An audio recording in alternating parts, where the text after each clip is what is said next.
things you did have Passover for them, and it was called the Soldiers' Synagogue in the very beginning. And then when the soldiers came back, it was founded in 42, and the soldiers came back from the war. They had seen the palm trees and the sand and the warmth.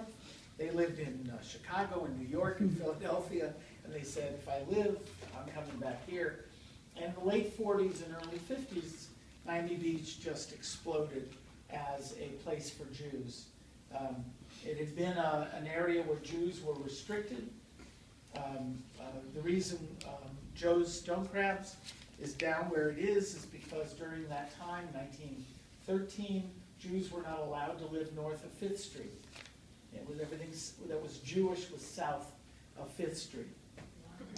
Where Mount Sinai Hospital is today was the restricted Nautilus Hotel, where Jews were not allowed to spend the night.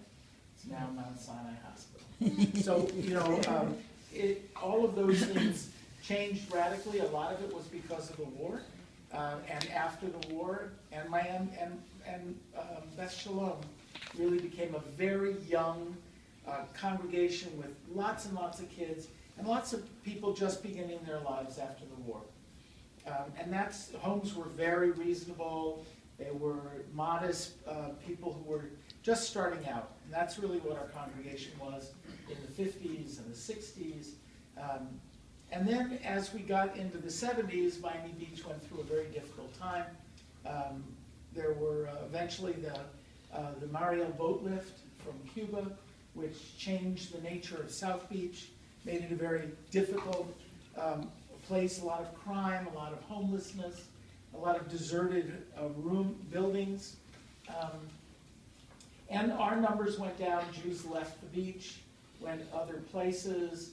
Some of the older Jews who had come here from the Northeast, who lived in South Beach, felt trapped, and eventually they would, as they died, no one would place them. So our numbers went down to like 700 and below when we came. But then since there's been this revitalization of the beach and the changing nature of it, and you represent that. You come from not just different states in the United States, which is what it was then, but from countries all over the world that comprise our congregation. Not only people from all over in America, but all over in Central and South America, and the islands, and Europe, and Asia, from Israel, from Russia. I mean, it's really what Miami Beach is today is reflected in our congregation as well.